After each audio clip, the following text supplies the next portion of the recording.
इससे पहले कि हम लोग 12 वोल्ट 30 एम्पेयर की ब्रांड न्यू सेल्स के साथ 32140 सेल को इस्तेमाल करते हुए बैटरी बनाएं, मैं आपको सबसे पहले यू सेल 18650 हों या 21700 हों या कोई भी लिथियम आयन के सेल्स हों, ठीक है, उनके जब वो किसी के पास पहुंचता है मेरे से लिया हुआ, तो वो कैसे किन किन मरहलों से गुज़रता है वो देख लें। यहाँ आप लोग ये जो देख रहे हो, ये 18650 के सैनियो के सेल हैं, यूज़ में हैं। ये वो सेल हैं कि जो कि अभी तक टेस्ट नहीं हुए, ठीक है। ये वो सेल हैं जो कि चार्ज होंगे, ठीक है। अभी इस वक्त तो ऑफ़ है, थोड़ी देर के लिए ऑफ़ किया है ख़ुद। फिर उसके बाद वो सामने जो सेल पड़े हैं, ये वो हैं कि जो एक दिन रेस्ट करेंगे, ठीक हो गया। और इस बॉक्स के अंदर वो सेल पड़े हुए हैं जो कि 1 दिन का या 2 दिन का रेस्ट कर चुके हैं। रेस्ट क्यों दिया जाता है? ताकि ख़ुद ब खुद जिनकी वोल्टेज ड्रॉप होनी है वो पता चल जाए, ठीक है।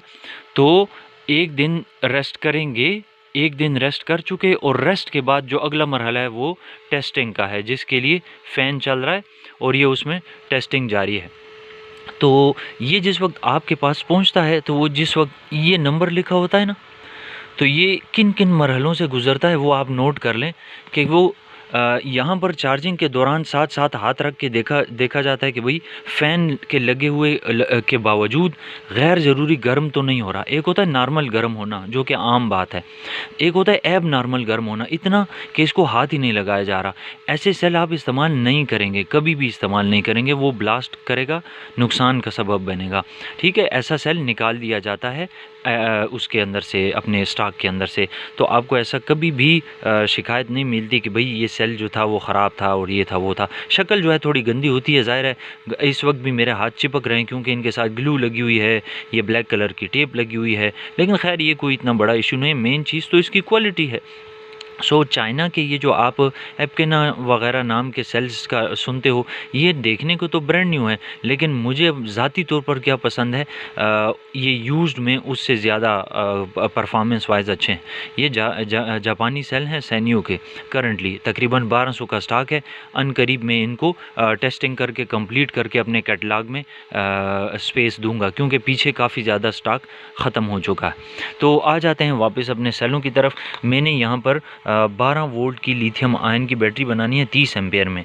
तो ये दो सेल जो हैं वो हम पैरेलल में जोड़ेंगे और इसी तरह चार सेल्स की सीरीज़ बनाएंगे। तो 4S यानी कि 12 वोल्ट और 2P यानी कि 30 एम्पेयर की बैटरी बनेगी। तो आ जाएं, इनको स्पेसर्स में एडजस्ट करके स्पॉट वेल्डिंग करते हैं। सिर्फ़ और सिर्फ 10 से 12 मिनट के अंदर अंदर इसकी स्पॉट वेल्डिंग कंप्लीट हो गई। ये दूसरी साइड से भी देख लें, जहाँ पर हमारा 0 वोल्ट और 12 वोल्ट मौजूद है। ये 0 वोल्ट और 12 वोल्ट। अब इसके साथ इनपुट और आउटपुट वायर्स के साथ और BMS लगा के उसके बाद दिखाता हूँ।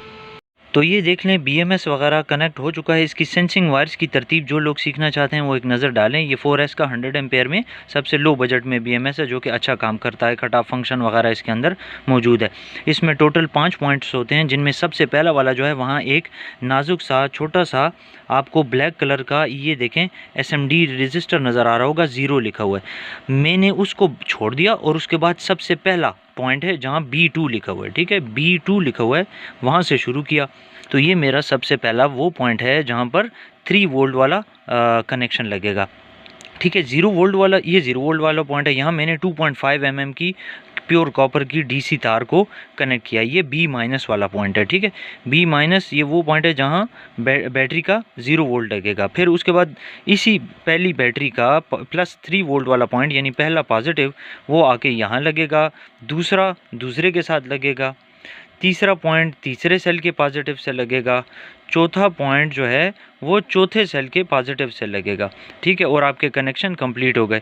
यहाँ से 0 वोल्ट एंटर होगा और उस पॉइंट से बाहर निकलेगा, और ये मेरा मेन नेगेटिव वायर है। आप नोट कर रहे हैं, ये छोटी रखी हुई है और वो पॉजिटिव वाली बड़ी रखी है। पॉजिटिव कहाँ से आती है? वो हमेशा डायरेक्ट ली जाती है।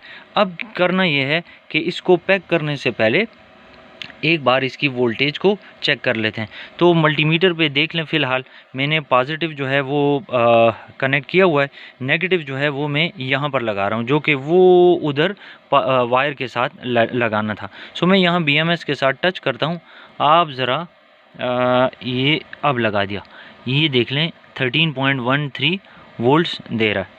तो इसका मतलब है कनेक्शन बिल्कुल ठीक लगे हैं। बाज़ लोग पूछते हैं भाई इसके एलईडी इंडिकेटर क्यों नहीं ऑन हो रहे। भाई जिस वक्त बैलेंसिंग होने लगती है तो उस वक्त ये एलईडी इंडिकेटर ऑन हो जाएंगे, ठीक है। अदरवाइज़ आप इसको एज़ इट इज़ ही रहने दें। कनेक्शन ठीक हो, शार्ट ना हो, सोल्डरिंग करते हुए एहतियात किया करें। बड़े नाजुक कंपोनेंट्स हैं, ज़रा सी हीट इनको टच होती है ज़ाया हो जाते हैं। बहुत सारे लोग फिर समझते हैं BMS ठीक नहीं है, ठीक है। ज़्यादा अच्छा होता है आप इस सारे को कवर कर लें और सिर्फ इतना पोर्शन जहाँ सोल्डरिंग करनी हो उसके ऊपर बाकी सब छुपा के सोल्डरिंग करें, ठीक हो गया। सो पैकिंग करते हैं। पैकिंग के बाद आपको फाइनल लुक दिखाता हूँ।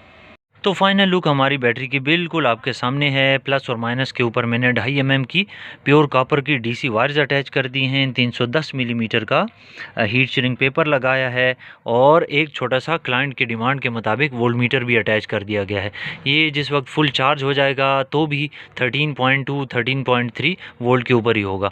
ये इस वक्त आपके सामने जो बैटरी बनी हुई नज़र आ रही है, ये बैकअप के ऊपर, इसके ऊपर एक अलग से वीडियो बनाऊंगा कि ये कितना बैकअप देगी। ये डिपेंड करता है ज़ाहिर है कि लोड कितना चलाना है।